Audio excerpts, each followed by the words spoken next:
Pro Group Management. Workers' comp that works for you. Welcome to Nevada Newsmakers. He was an outspoken assemblyman, and now he's a very outspoken senator. Mary Lau has the rundown. Well, Sam, you classified Bob Beers as an assemblyman as being outspoken, as a senator as being outspoken. But what Bob Beers really feels that Bob Beers is thoughtful and provocative at the same time. I've had a lot of conversations with Bob, and today's going to be an interesting one. We're going to talk to him about the Augustine trial, a lot of his bill draft requests, and really what he does think of last year's tax situation. And joining Mary and I on the Power Pundit panel today, Martha Gould and Ray Hagar. It's all coming up next on an all-new Nevada Newsmakers.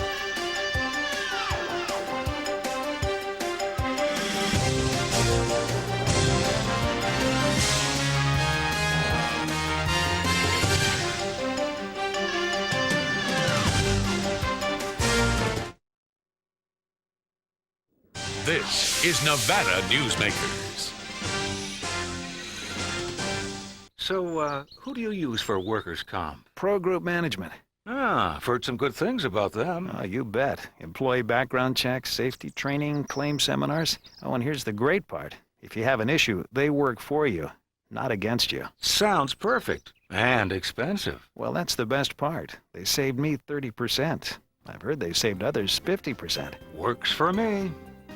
Pro Group Management. Finally, workers' comp that works for you. If you own a business and want to maximize your company's potential, join the Retail Association of Nevada. Our membership benefits include the Nevada Retail Network Self-Insured Group, providing workers' compensation coverage that can lower your rates. That savings can go directly to your bottom line. We are an effective pro-business organization that lobbies on behalf of our business members. The Retail Association of Nevada, protecting Nevada businesses for 35 years.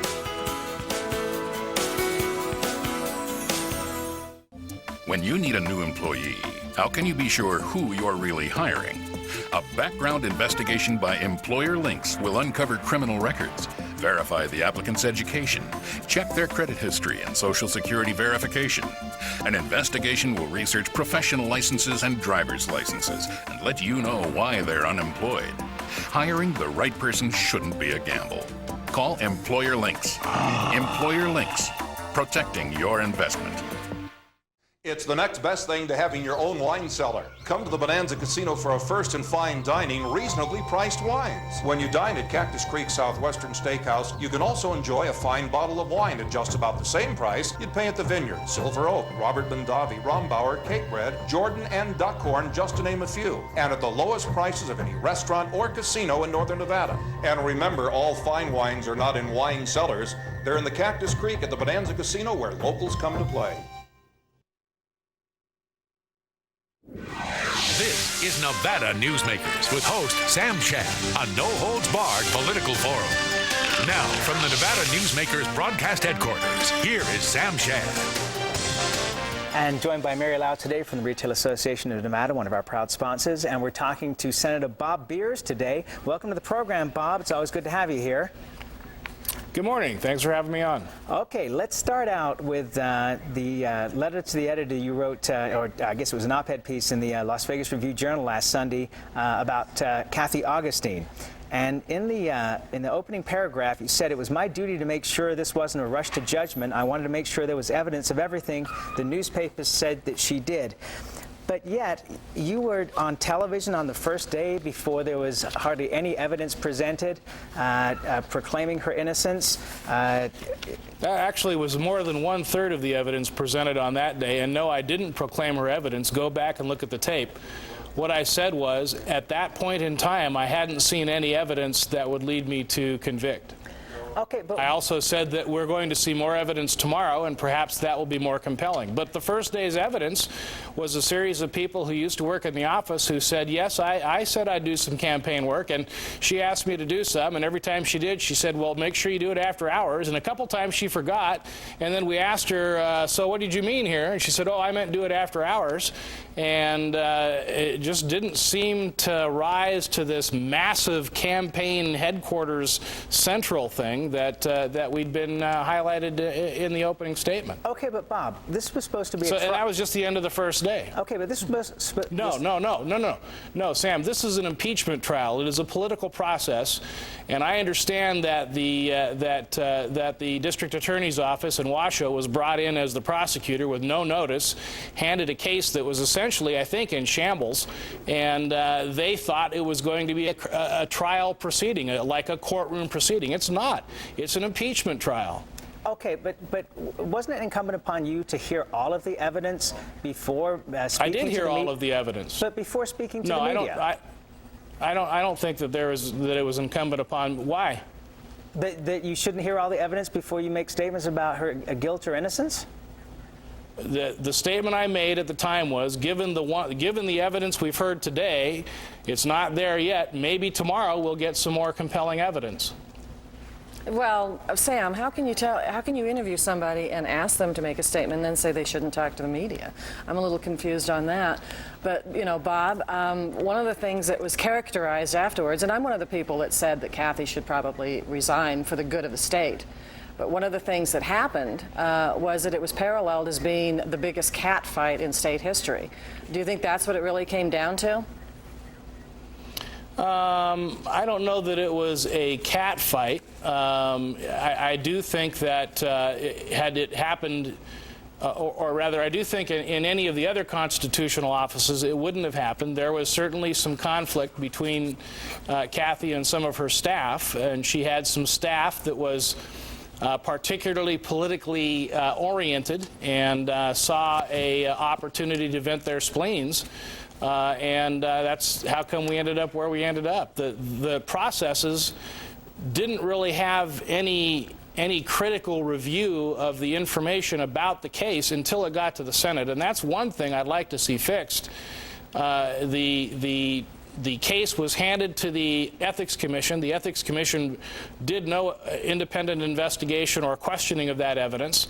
The Ethics Commission handed it to the Assembly. The Assembly wasn't presented a defense. A decision, by the way, that is attributable to the defense. They decided to not present their case. And so it took all the way to the Senate for anybody to start kicking the tires on this car, and they immediately fell off. Okay, but, you know, the fact of the matter is that Kathy Augustine pled guilty. I mean, she admitted the wrongdoing. And no, she admitted a willful violation. Under the law, that means a range of things at the least level, and it's her contention that that's what she said. She admitted, if you will, to not knowing, but she should have known. Well, and that was an agreement, which I still don't quite understand, between the Ethics Commission and her attorneys to word it that way. But it just seems to me, you know, with the fact that the defense did not put up any witnesses, Kathy Augustine herself did not testify. You know, there are lots of people that say, you know, maybe the fix was in. That they already knew what. I understand how people who aren't there, and I wish particularly we could have all the media people actually have to spend their time there with us in those chambers when we had the hearings, because I think for people who weren't there, it's easy to misunderstand and say the fix was in. But let me tell you, in the final end of the whole thing, 20-1 for nothing more than censure, and the dissenter thought that was too much. So in the end, the Senate was almost unanimous in levying nothing more serious than the censure. Well, Bob, do you think that perhaps the fact that the Ethics Commission, in not really reviewing the evidence, but only giving her a 15% or $15,000, about 60% penalty, when they could have gone $25,000, wouldn't that have sort of stalled the momentum in the Assembly too? I don't know that that would have changed anything. She was told, if you don't agree to this, then you're going to go to criminal court. And that's a pretty big hammer to hold over someone's head. And I think she realizes that there was campaigning going on in her office. I don't know if she knew about it or not, but there was no evidence presented that she had much in the way of knowledge of this. And so I don't know if that would have made a difference. The computer records weren't... somebody... Bob, the computer records The computer records was the third day's testimony. We started with these 3 big binders. Let me see on the monitor. 3 big binders. The first one is immediately thrown away because it's nothing but reports. Well, they also... And then the second one turns out to be duplicate copies of the reports. And then the third one turns out to be the actual stuff that was contained on floppy disks. And we asked the investigator, could you tell us if these files ever lived on a computer owned by the state for even an instant? Well, no. And that was certainly a mistake on the Attorney General's part not to seize those computers. Grab the computers from the office. Let's take a break and we'll come back and we'll talk about other things here, including your tax rebate plan. We'll be back with Bob Beers right after this.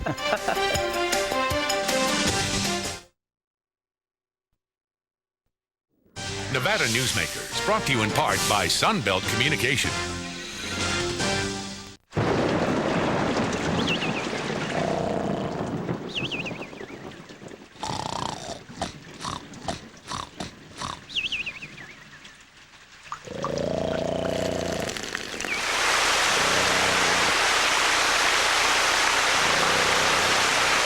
For a hole in your roof or a whole new roof, Ken Dillon, owner of Van Dyne Roofing, can get it fixed with his eyes closed.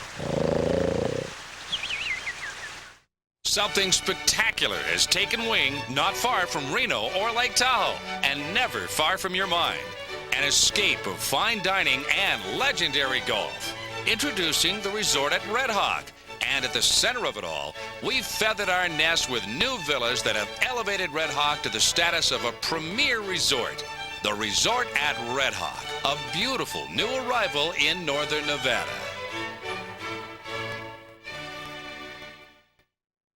It's America's largest historical district, and it's fun for the entire family. Virginia City is where the West comes alive every day, from train rides to gunslingers. Your gang can explore mines and interesting museums, visit historic saloons, and do some great shopping.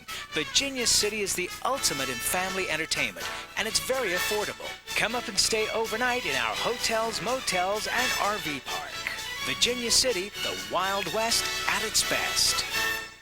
So, who do you use for workers' comp? Pro Group Management. Ah, I've heard some good things about them. Oh, you bet. Employee background checks, safety training, claim seminars. Oh, and here's the great part. If you have an issue, they work for you, not against you. Sounds perfect. And expensive. Well, that's the best part. They saved me 30%. I've heard they've saved others 50%. Works for me. Pro Group Management. Finally, workers' comp that works for you. And back on Nevada Newsmakers with Bob Beers, our senator from Las Vegas. Bob, I guess I'm going to throw in and jump in with the first question here. You've come up with this idea because you were against the tax increases to begin with, and now there appears to be a large surplus that you want to see the money returned, and you came up with the suggestion that perhaps we do it through the DMV at $100 per pop for registration. What's the response you've been getting to this idea so far? Pretty positive, actually, and I would correct that I believe, and I think the governor and I are in concert on this, our first priority should be refunding the rainy day fund. That, I think, was a good thing to have and is a good thing to replenish. That still is going to leave us more than $200 million in excess revenue. And, yes, I would like to see some or all of that refunded to the taxpayers. I think all of it is something that my colleagues won't go for, but I think we may be able to get some agreement on refunding at least part of it. The mechanism, which is the DMV, is almost born of necessity, because without a state income tax here, which is the mechanism that most states use to return excess revenue to their residents when they do so, we don't really have that vehicle. The DMV registration fees are somewhat universal, particularly out here in the western United States. We're not built so that life is easy without a car. We don't have the mass transit. We don't have the high-rises where you can live and walk to work and walk to the grocery store. So out here, you pretty much have to have a car. Cars are almost universal. And so what we proposed was a refund equal to 100% of your registration fee on re-registration only. So we exclude new residents. And we'll have to cap it at some dollar figure. If that's $100, I don't know. It may be $50. It kind of depends on how many cars would be eligible and what's the grand total dollars that we want to give back. We would then divide the two and come up with what the cap would be. Well, Senator Beers, a lot of people would argue with you, Carol Villardo for one of the Taxpayers Association, that money actually was collected from the businesses in the state. And I don't know that businesses in the state would object to it. Hold on, Bob, 1 minute. I don't think they'd object to that. But along with that would have to be a quid pro quo to clean up the tax bill as it was. You also have a BDR in for that. So a one-time rebate to taxpayers is appropriate as long as you can clean up things like, well, for one thing, the entertainment tax. Now, it needs to be cleaned up, not gotten away with, but capture the right people that needed to be captured and getting rid of some of the excess taxes that didn't need to be. Would that be part of your plan, too, in order to do this? Sure. Yeah, and I did see Mrs. Villardo on Nevada Newsmakers last week discuss this. And I would contend that in my view of economics, businesses never pay taxes. They simply, just like when their power bill goes up, they do one of two things. They either increase their revenue, which means that they take it out of their customers, so we pay it when we go to the grocery store. Interestingly enough, Trader Joe's down here doesn't have $2 Chuck, the cheap wine. It's $3 in Las Vegas, $2 in Southern California. But that's an aside. Businesses will either increase that or pass that expense on to their customers, or worse, they take it out of their employees' pockets in the form of raises and benefits, because human resources is their largest expense. And so it is the people of our state, ultimately, I think, who bear the burden of any tax increases that we do. Anytime we convert private sector to public sector, it's the people of our state who pay the bill. So that's why I think refunding it directly to the people is okay. I totally agree with you on that, Bob, and I'm sure a lot of people do. Having said that, there was a meeting down in the gaming industry recently, last Tuesday, as a matter of fact, where they were demonstrating, the gaming people were demonstrating what we term as the New World Order again, which is really trying to shift taxes away from them and shift it into what they consider a different form of business, but we're actually all in this together. Do you think with a new Senate and a changed assembly this time that perhaps we can start getting people to work together for the good of the state instead of an economic advantage for one industry? Actually, I do think that you're going to see a lot more cooperative spirit in the legislature. We've had a couple of divisive years come the last 4 through different reasons, but big changes. One was reapportionment, one was the big tax and spend hike. I think those are not going to be issues going forward, and so you will see a more cooperative spirit. I would add that, you know, in Iowa, only the people in Iowa pay Iowa taxes. Here in Nevada, we have a unique ability to offload some of our personal tax burden onto the visitors who come here. And to me, that's the teeter-totter that we need to be discussing over the next 15, 20 years. I certainly don't want to do anything to damage the tourism engine that makes this state go. But by the same token, I think we need to recognize that we are one of the most cognizant states in treating our gaming industry well and valuing our gaming industry. And I think we're going to come together and see the mutual benefit that we have for one another, and not to be too silly, but sing Kumbaya. You watch Signy Die. No, you are being silly, Bob. Signy Die next time is going to be a happy event next Signy Die. You just watch. Okay, Bob Beers, always a pleasure to have you on the program, and we look forward to seeing you again on here soon. Thanks for doing this. We'll be right back on Nevada Newsmakers after this.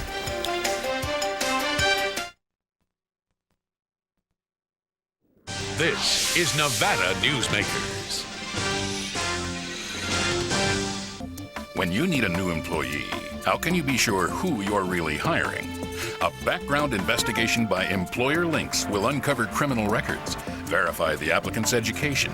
Check their credit history and Social Security verification. An investigation will research professional licenses and driver's licenses and let you know why they're unemployed. Hiring the right person shouldn't be a gamble. Call Employer Links. Employer Links, protecting your investment.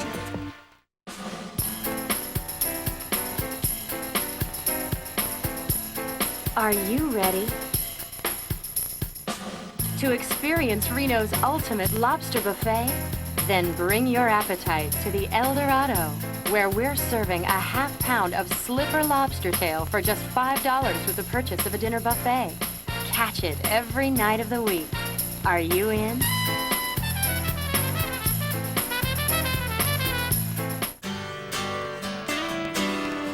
If you think Wells Fargo is only checking accounts, you're not seeing the whole picture. Online brokerage, mutual funds, mortgages, and home equity accounts. So get more than free checking and start reaching your goals today. Now you get the picture. Wells Fargo, the next stage. If you own a business and want to maximize your company's potential, join the Retail Association of Nevada. Our membership benefits include the Nevada Retail Network Self-Insured Group, providing workers' compensation coverage that can lower your rates. That savings can go directly to your bottom line. We are an effective pro-business organization that lobbies on behalf of our business members. The Retail Association of Nevada, protecting Nevada businesses for 35 years.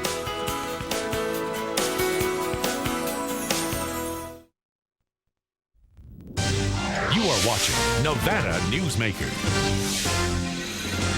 And back on Nevada Newsmakers, we're joined by Ray Hagar from the Reno Gazette-Journal and Martha Gould, Washoe County Democrat. Welcome to both of you. Martha, you've got some comments on Senator Beer's comments on taxes. Oh, yes, I do indeed.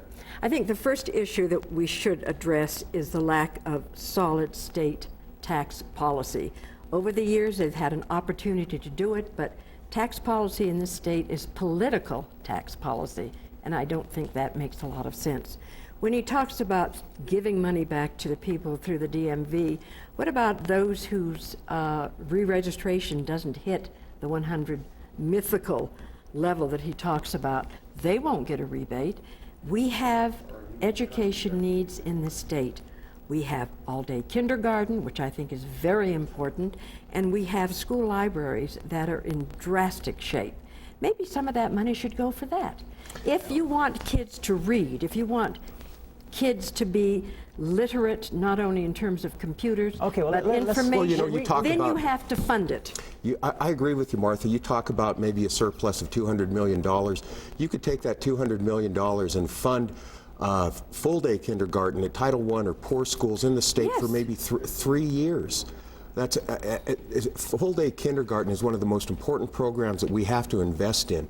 If we don't invest in full-day kindergarten, we will be wasting so much more money trying to get these children at grade level reading and math all through their career. We're going to end up, like we do always, implementing very expensive programs in high school. We got to get, Which is ridiculous. We got to get this full-day kindergarten going. Bottom line is, if you get kids exposed to books and reading at an early age, they will do well in school. And I don't disagree with you. Mary? Yeah, but do you think it's appropriate to take this tax dollar and just do a one-time shot? I mean, granted, we are overproducing now, but they always come into various programs and everything. Doesn't it have to be prioritized from the legislator, from the governor's budget, and passed appropriately? Right, I agree. But then you also have to get rid of some other things. There are but you BDRs also for have to get rid of other programs, though. You can't constantly be ratcheting stuff up. You have to set the ones priorities. that don't work, you get rid of, and set your priorities. You're right. They don't set priorities. I'm sorry, but they don't. I agree with the priorities. Well, it's all about various politics. governmental ones. Well, when you politicize the educational process, don't ask why Johnny and Jenny can't read. Well, but the education system is totally politicized. I mean, it's not just and politicians. that in itself is a tragedy. Government is politics, isn't it? I mean, come on. Well, yeah. Gee whiz, you're kidding. Yeah. I think we all agreed earlier in a conversation, we missed the boat in 2001 when the gross receipts subject first came up. Instead of getting businesses together, all walks of businesses, and coming up with a plan, it became politics as usual. Well, I got another half-baked idea from Bob Beers. Well, wait a sec. If you set policy first in terms of taxes, then you have a foundation and a basis to begin to decide what the taxes are going to be and what the priorities are going to be. Gee whiz, I'm right. But it'll never happen. Right. Okay, but let's talk about pay raises. I mean, we're going to see state government employees looking for pay raises. We're going to see the university system folks looking for pay raises. Where's all this money going to come from? And are we going to continue to see this windfall? I think the university better back off a bit. They got an awful lot of money last time. They got more money than K through 12, I'll tell you that, and that money should have gone to K through 12. But do you think that's going to happen? I mean, it looks... Well, I don't think you're going to reverse that now, no. But I think if you do start prioritizing, there's government waste throughout the board. And we had this argument before. We had the argument last time, and everybody just says, show me where. Well, why don't we get together and find out what programs aren't working? You know, maybe it's a garbage collection, or who knows what programs aren't working, and prioritize our spending. I wonder what would happen if we did a pork list like they do at the national level. We have a pork list here, honey. We do. They do it every session. That's where the extra money goes. But we never publicize it. No, we don't. We do not do that. Oh, I see. Well, let's what you're make a list about. right now. Let's make the culinary school a pork. Let's make the dental school pork. Absolutely. Let's make expanding Nevada State College pork. I can come up with a lot of pork. And put that into K through 12. Amen. You know, that's where the money needs to go. That is the primary responsibility of state government, is to educate our children. That is correct. Well, it's one of the priorities of government. Look where all our money goes. But you know, with the growth that we're seeing, is it not reasonable? You know, we spoke to Pat Miltenberger a week or so ago. That we really do have a need for state colleges and an increase in higher education as well as K through 12. Let me tell you with something, the population Sam. base the way it's expanding. Everyone, it has been proven time and time again, the kindergarten through grade 3 are the most important times in educating children.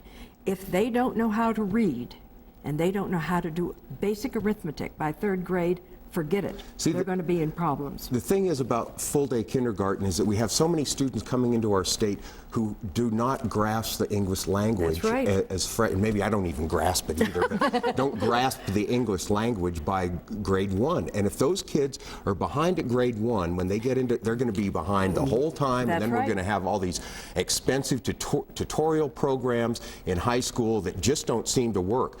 Full-day kindergarten works. Absolutely, it is vital. And without causing another big fight, but that's something that no child is looking at, is pushing the money downstream to get it into the younger grades. That is correct. And that's where we have what we to need leave to it. do. We'll be right back on Nevada Newsmakers after this. This is Nevada Newsmakers. Something spectacular has taken wing not far from Reno or Lake Tahoe, and never far from your mind. An escape of fine dining and legendary golf. Introducing the resort at Red Hawk. And at the center of it all, we've feathered our nest with new villas that have elevated Red Hawk to the status of a premier resort. The Resort at Red Hawk, a beautiful new arrival in northern Nevada.